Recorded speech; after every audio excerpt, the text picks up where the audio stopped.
Good morning, students. Myself, Vidyasagar Mund. Welcome to the English mentoring classes. Today, we shall be learning something very interesting and a very important aspect of the English language. And that is, as you can see, nouns and its types. Now, as probably we have already discussed in the earlier lectures, what is a noun? A noun, very commonly put, is a naming word. Now, any naming word is called as a noun, or let us say a word that gives a name or that names a person, a place, an object, a thing, an idea, a concept, or anything like that is called as a noun. For example, boy. Now, the word boy talks about a particular individual referring to the masculine gender or the male gender, and hence the word boy is a noun. Correct? Or let us say Bhavani Patna. Now, Bhavani Patna is the name of a particular town or township, and hence it is a noun. Now, let us wonder something which is very interesting about nouns. Correct? Now, try and imagine this.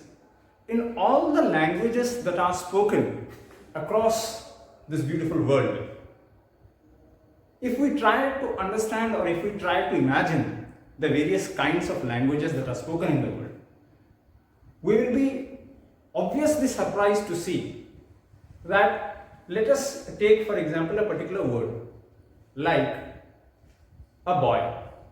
Now, this word, a boy, is of course a noun, but then in any other language, for example in Hindi, the same word, a boy, will not be called as a boy. It will be called as ek ladka, ठीक, या एक बालक.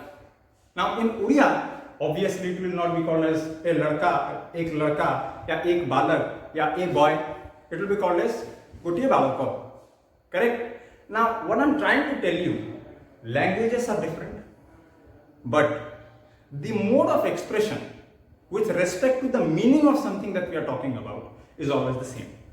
Correct? Now, the mode of expression with respect to something that we are talking about, for example, let me put it in Hindi. अगर मैं किसी लड़के के बारे में या किसी बालक के बारे में बात कर रहा हूँ, हो सकता है कि मैं हिंदी में बात करूँ या उड़िया में बात करूँ या अंग्रेजी में बात करूँ या और किसी भी भाषा में बात करूँ, उस बालक को या उस लड़के को कुछ तो कहता ही रहा हूँ, है ना. जैसे अंग्रेजी में बॉय कहता हूँ, उड़िया में बालको कहता हूँ. Whatever that may be, the meaning is the same, or the expression of the meaning is the same, and hence we can assume, and it will be fair to assume, that every single word in every single language spoken in this world is a noun. How? I'll give you one more example. Let us take the example of the word verb. Mark my words, guys. Let us take the example of the word verb. If I write V-E-R-B, now this, we will pronounce it as a verb, and obviously we know the meaning of a verb. Now, what is a verb? An action word is a verb, but the word verb itself, is a noun. Isn't it funny and interesting? The word verb itself is a noun, but it has its own meaning. Correct? और इसीलिए मैंने आपसे कहा कि कोई भी शब्द हो, कोई भी लफ्ज हो, किसी भी भाषा में हो, दरअसल वो एक संज्ञा है या फिर एक नाउन है. ठीक? Now, having understood what a noun is all about, today we shall devote our time in understanding what are the types of nouns. Correct? Now, there are 5 types of nouns and there are 2 kinds of nouns. Or you can also say there are 5 kinds of nouns and there are 2 types of nouns. First, we will talk about the 5 different types. Now, what are they? The first one is the common noun. The second one is the proper noun. The third one is the collective noun.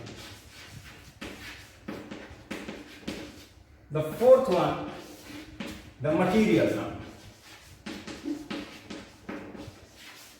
And the fifth one is the abstract noun.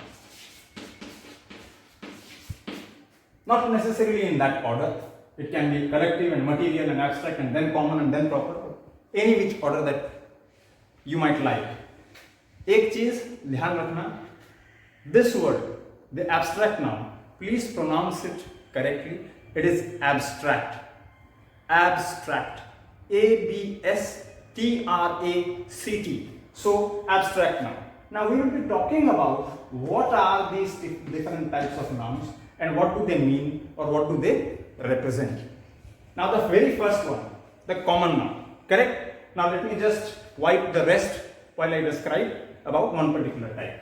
Okay. Now we will be talking about the common noun. Now, what is a common noun? A common noun again is self-explanatory. It is given by its definition is given by the name. Anything or any noun which is common to everyone is called as a common noun. For example, again the same word, boy. Correct? Boy. Now this word is common. मैंने लड़का, अब कौन सा लड़का? कोई भी लड़का. कौन सा बालक? कोई भी बालक. वो कॉमन है, वो साधारण है हर एक इंसान के लिए, and hence it is a common noun. Let us take the example of an animal. Let us say an elephant. Okay? An elephant. Now, ये जो एलिफेंट की बात हम कर रहे हैं या ये जो हाथी की बात हम कर रहे हैं, कौन सा हाथी? कोई भी हाथी. It can be any elephant. Correct? And hence it is the word elephant और the animal described by the word elephant is common to everyone, and hence it is a common noun. Right? You can take any noun for that matter. For example, a desk. Correct? It can be a common noun. Rather, it is a common noun. Well, when we go forward to understand the various other types of nouns, we will particularize and we will talk about the very noun being particular to something specific. Even then, the word desk or the word table or the word bench can be a common noun. Correct? तो कोई भी संज्ञा जो कि किसी साधारण वस्तु, किसी साधारण इंडिविजुअल या व्यक्ति विशेष या किसी साधारण समझ, विचार, आइडिया, कॉन्सेप्ट, इन सब चीजों के बारे में कहता हो, रंग, इन सब चीजों के बारे में कहता हो, वो कॉमन नाउन होगा. For example, the word colour, रंग है ना, the word colour again a common noun. अभी इसी कॉमन नाउन के बाद तुरंत हम प्रॉपर नाउन करते हैं. उसका एक कारण है. क्यों? वैसे तो आप सब लोग जानते हो, लेकिन फिर भी for the sake of description let us go through the second type. है ना? नाउ द सेकंड टाइप क्या है? The proper noun. Now we will talk about the proper noun and we will see what difference does it bring to our understanding of the common noun itself. Proper noun की बात हम कर रहे हैं. Correct? तो proper noun क्या हुआ? Again the definition of the type of this noun और proper noun is given by its name. Proper, specific, निर्धारित. ठीक है? तो कोई भी संज्ञा जो कि किसी निर्धारित व्यक्ति विशेष, जगह, रंग, विचार, इन सब चीजों के बारे में आलोचना करती हो, बताती हो, व्याख्या करती हो, उस चीज को हम प्रॉपर नाउन कहेंगे. अभी उसी एग्जाम्पल को ले लेते हैं कॉमन नाउन से. पहला एग्जाम्पल, बालक या लड़का. ना बॉय कॉमन था किसी के लिए, विच बॉय, एनी बॉय. लेकिन अगर हमको प्रॉपर करना है, सोच लीजिए एक बालक का नाम ले लीजिए आप, फॉर एग्जाम्पल आयुष. ठीक है? तो आयुष. अभी जब हम आयुष कह रहे हैं, ये आयुष किसी बालक का नाम है. ठीक? एंड हेंस ये एक निर्धारित नाम है, किसी निर्धारित व्यक्ति विशेष के बारे में हमको बता रहा है. अतः ये शब्द जो है या ये लफ्ज जो है आयुष हमको किसी प्रॉपर नाउन के बारे में बताता है, या ये एक प्रॉपर नाउन होगा. अभी आप ये कह सकते हैं कि सर बहुत सारे आयुष हैं. बिल्कुल हैं. ये भी हो सकता है कि उनका नाम और जो सरनेम है, the first name and the surname might also match, I do not deny, even then there are two different individuals, देखने में अलग होंगे, है ना। तो इसीलिए ये प्रॉपर नाउन होगा आयुष, करेक्ट। अभी अगर हम एनिमल की बात करें, जैसे हमने कहा एनिमल, पशु, अभी हमने कह दिया कि एलिफेंट, पहले तो एनिमल कॉमन है, उसके उस एनिमल का प्रॉपर नाउन एलिफेंट होगा, डॉग होगा, कैट होगा, और सच काइंड्स ऑफ। लेकिन अगर हम साधारण हिसाब से पशु, हाथी नामक पशु के बारे में बात कर रहे हैं, तो कौन से हाथी? अभी सोच लीजिए, हाथी हम जानते हैं wild elephants are there, domesticated elephants are there. अगर हम डोमेस्टिकेटेड एलिफेंट्स की बात करते हैं तो लोग नाम रखते हैं पशुओं के, है ना, पालित पशु जो होते हैं उनके नाम रखते हैं। So all the domesticated animals that we have, we generally prefer to give them names, correct? Let us say there is this particular king or there is this particular individual who has got many elephants, and the name of a particular elephant that he has chosen is called as Raja. Let us say. Now here the word Raja or the noun Raja gives the name of a particular elephant. In this case, elephant is the common noun and Raja is the proper noun. But considering the common noun animal, order देख लीजिए आप, considering the common noun animal, in this case this will be the common noun and this will be the proper noun. क्यों? Animal, पशु, कोई भी पशु हो सकता है, हाथी हो सकता है, घोड़ा हो सकता है, कुत्ता हो सकता है, शेर हो सकता है, भेड़िया हो सकता है. In that case, the word animal will be a common noun and the names of the animals given will be the proper noun. But when we are talking about the animal elephant itself, it becomes common. और उनमें से या उस जंतु के बारे में अगर हम किसी एक उस जंतु को लेकर के किसी एक विशेष जंतु के बारे में कह रहे हैं जिसका हमने कोई नाम दिया है, वहां पर ये कॉमन नाउन हो जाएगा और ये प्रॉपर नाउन हो जाएगा. Got my point? Okay, let's move forward. We will talk about the third kind of noun, which is called as the collective noun. Now, in case of collective noun, I want all of you to understand something right at the outset, right in the beginning. What is it? That is, not every noun in English can be categorized under collective noun. Why? Well, it is designed that way.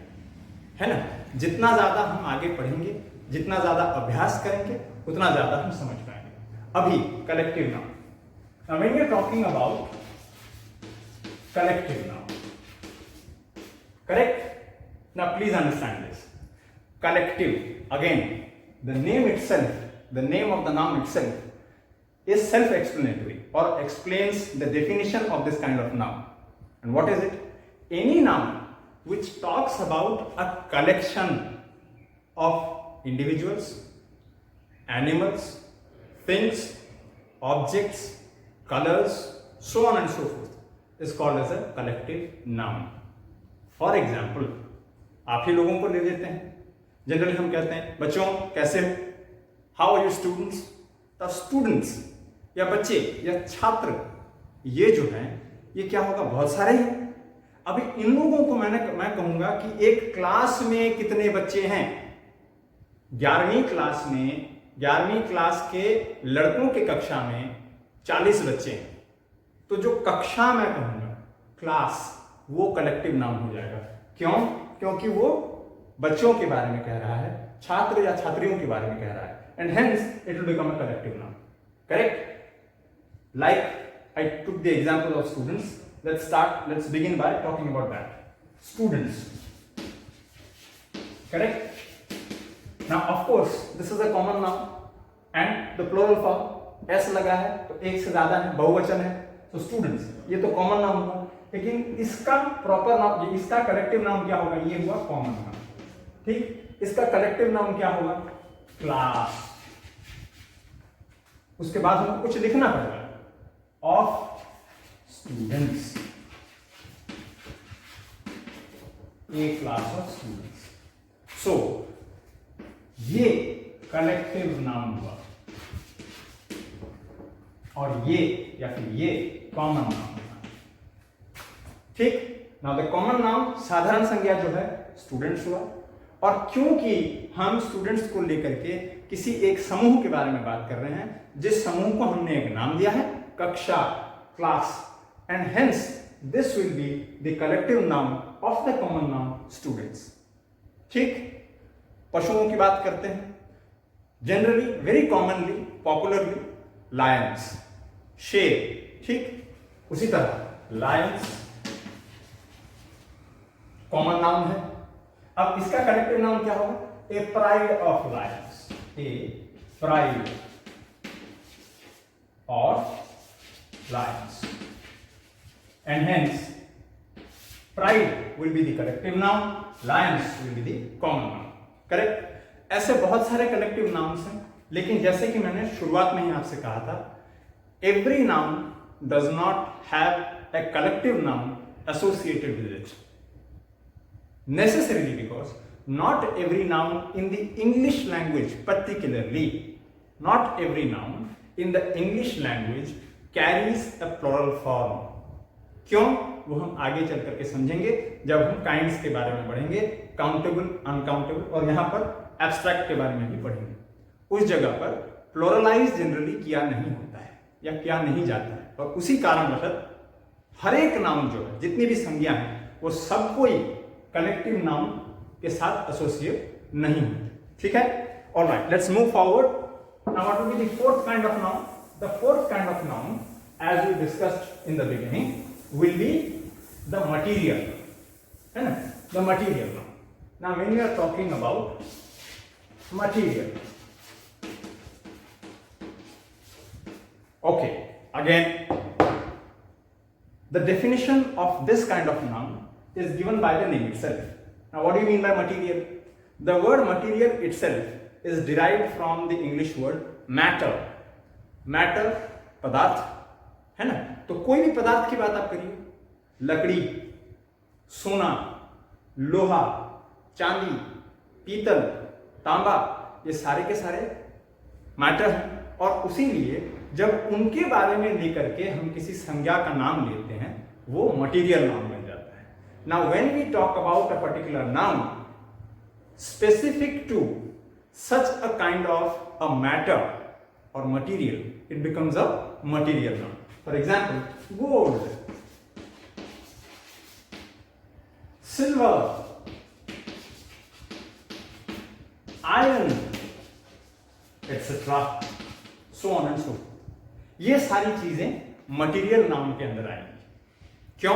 मैंने बताया आप लोगों को, किसी एक पदार्थ के बारे में जब हम बात करते हैं, वो मटेरियल नाउन कहलाएगा। It is simple and straight. ठीक, so let's move forward to the fifth kind of noun, and what is it? It is the abstract noun. बच्चे यहां पर जरा सबके सब अच्छे से गौर फरमाएं, please be attentive here. Now when you are talking about The abstract noun, जैसा मैंने कहा था पहले, इसका उच्चारण सही कर लीजिए, it is called as the abstract noun. ठीक, now why is it called as abstract?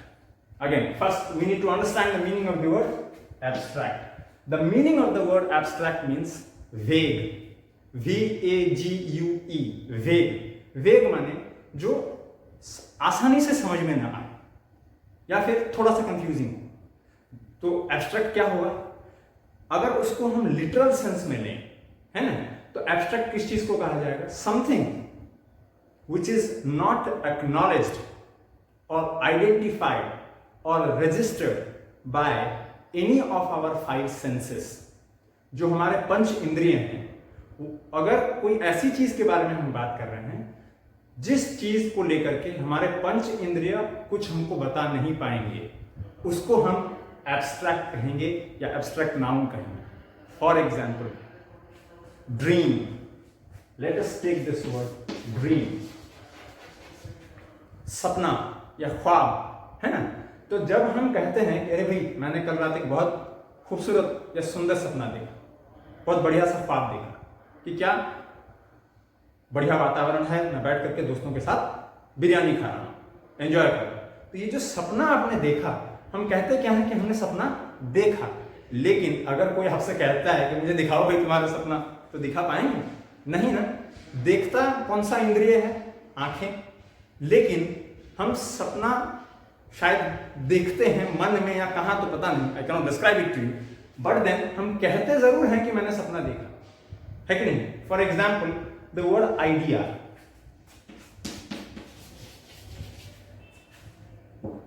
Idea, विचार।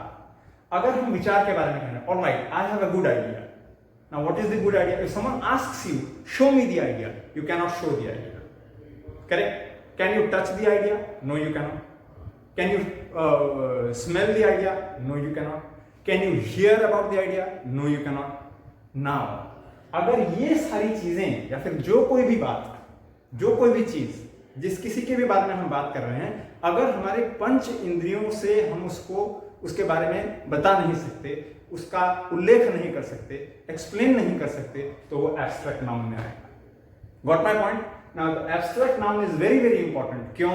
क्योंकि अगर आप देखो यहां पर, है ना, कुछ एब्स्ट्रैक्ट नाउन्स ऐसे हैं, कुछ एब्स्ट्रैक्ट नाउन ऐसे हैं जहां पर प्लूरल हम कर सकते हैं, इन दोनों को हम प्लूरल कर सकते हैं, ड्रीम्स, आइडियाज हो सकता है।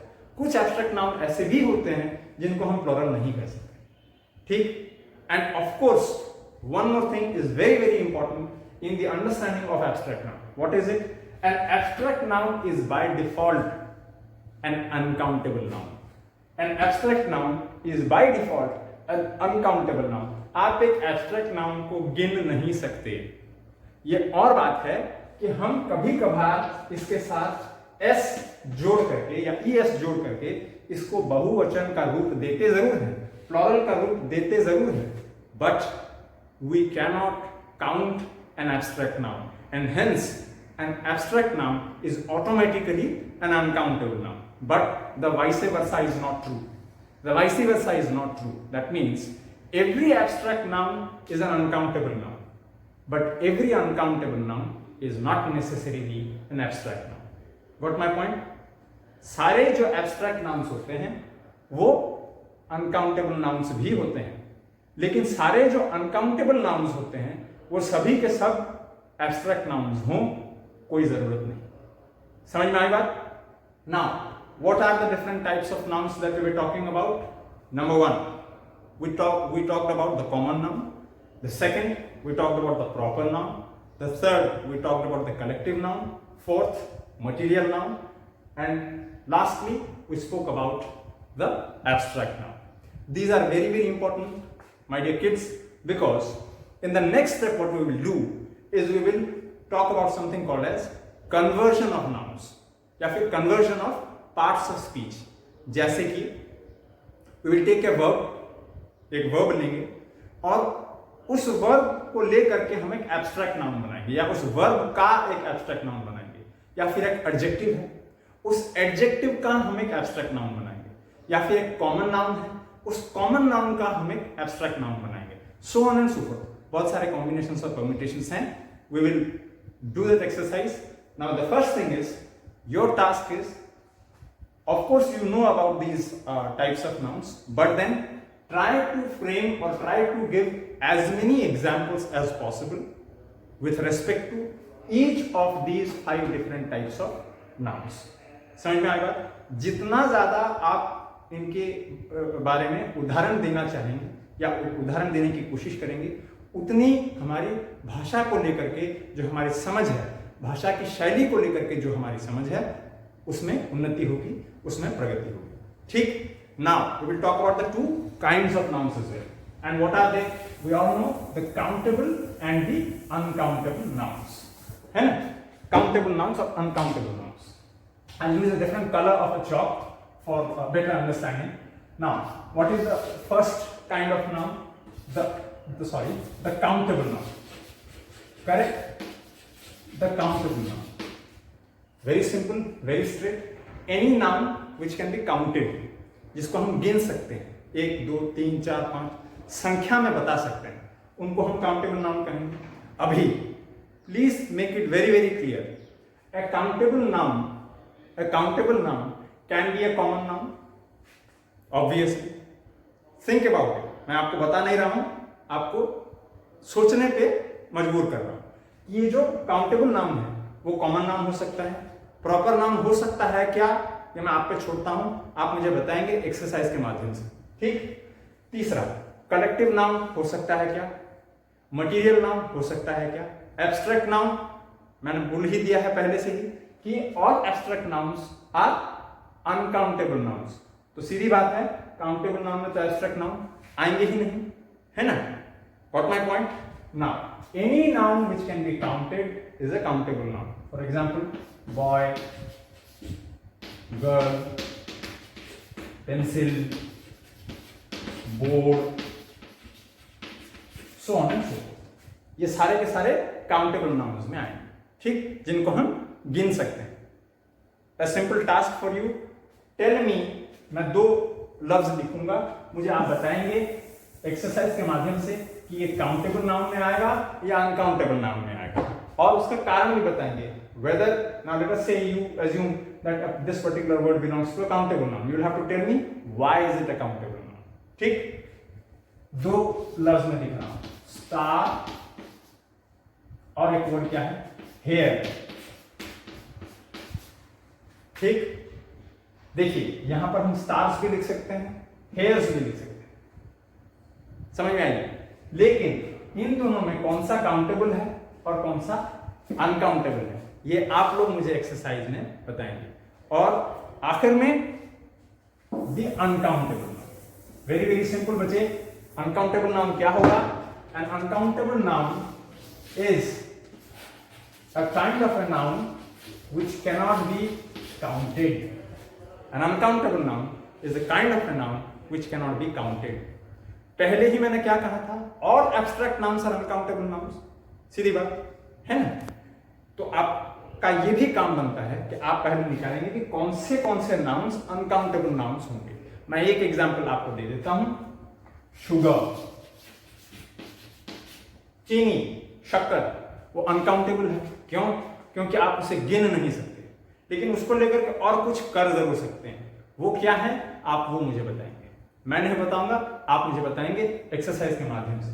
सो today we have talked about the 5 different types of nouns, common, proper, collective, material and abstract, and the 2 kinds of nouns, they are the countable noun and the uncountable nouns.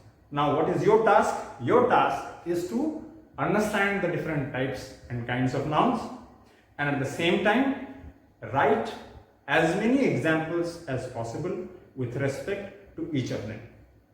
I hope and believe that this class is going to bring a new dimension to your learning of the English language, and I'm certain that all of you will put your learning to good use and start taking as many examples as possible. Thank you very much. See you in the next class. Stay home, stay safe.